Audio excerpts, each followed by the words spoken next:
Pepohonan perkotaan menawarkan pemandangan yang menyenangkan secara visual, membantu dalam meningkatkan kesehatan masyarakat, termasuk kesehatan mental, menciptakan lingkungan yang layak huni, meningkatkan nilai properti, dan mendukung warisan budaya serta identitas masyarakat.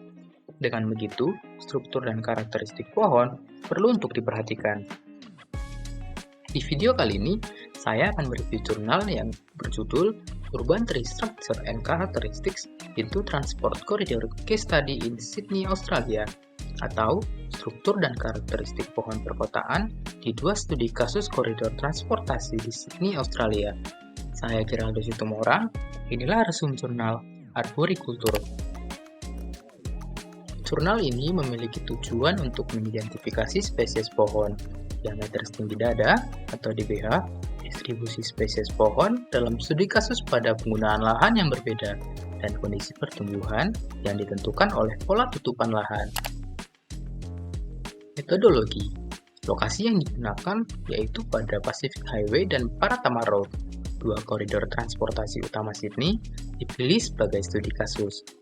Kriteria pemilihannya adalah bahwa kedua jalan tersebut merupakan koridor transportasi penting di Sydney, memiliki pola penggunaan lahan campuran yang bervariasi di sepanjang jalan, memiliki lingkungan yang bervariasi untuk pepohonan dan telah diadopsi untuk pengembangan koridor pembaruan perkotaan dalam pemerintah New South Wales 2014. Studi kasus Pacific Highway memiliki panjang sekitar 19 km, sedangkan Paratama Road memiliki panjang 11 km.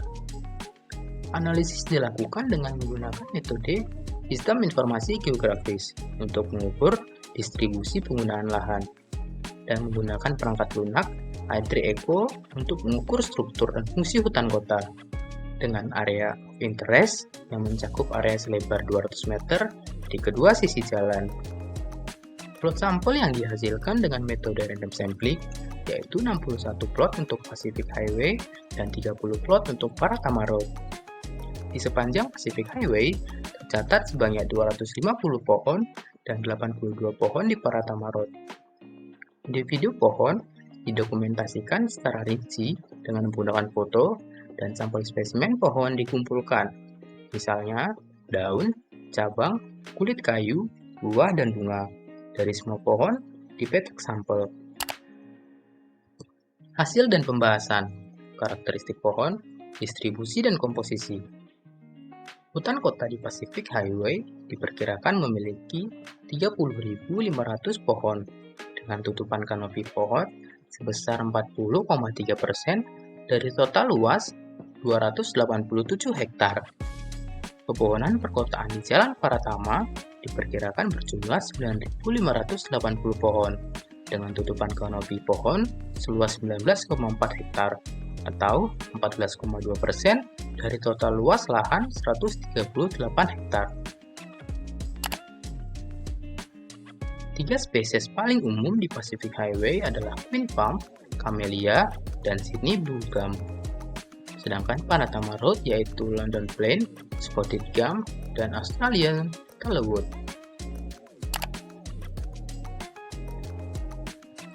Di Pacific Highway, pohon dengan DBH kurang dari 6 inci atau 15,2 cm merupakan 0,5% dari populasi, dan 52%-nya memiliki DBH mulai dari 76,3 cm sampai 83,8 cm atau lebih.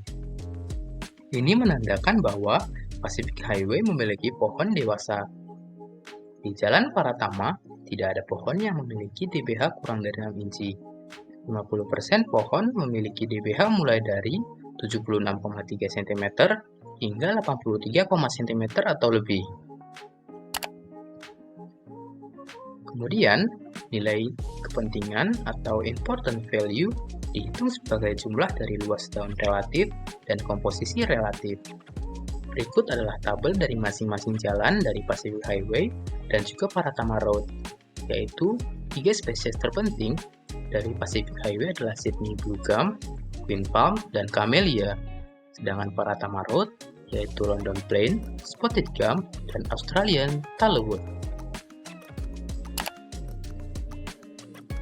Berdasarkan tutupan lahan, tutupan lahan yang berdampak pada pertumbuhan kondisi pohon.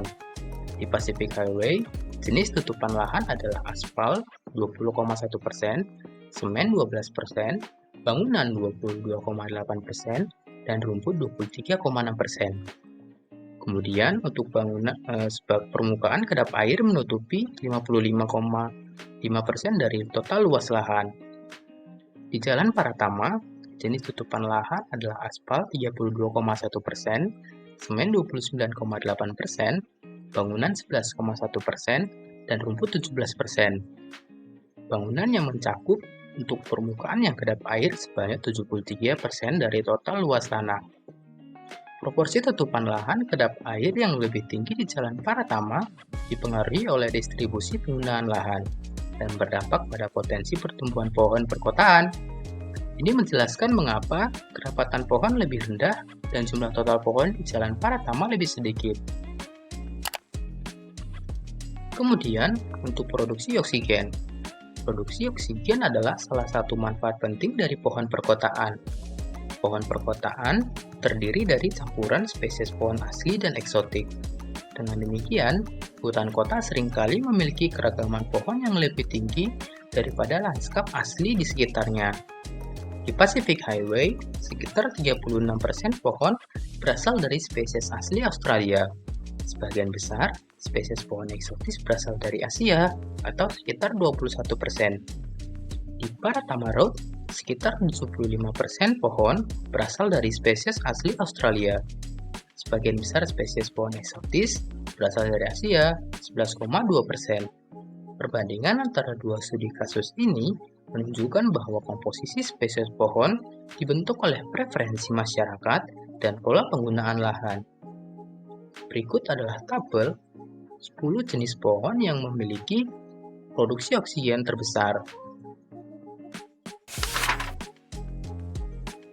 Kesimpulannya adalah, untuk pohon perkotaan yang ada, cara baru harus diselidiki bagaimana kondisi pohon dapat ditingkatkan secara efektif.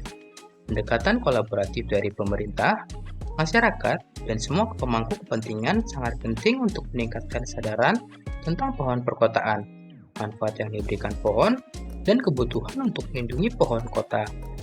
Terlebih lagi, kita sebagai masyarakat harus peka terhadap perlindungan dan pemeliharaan pohon. Terima kasih yang sudah menonton. Kurang lebihnya saya mohon maaf. Sampai jumpa.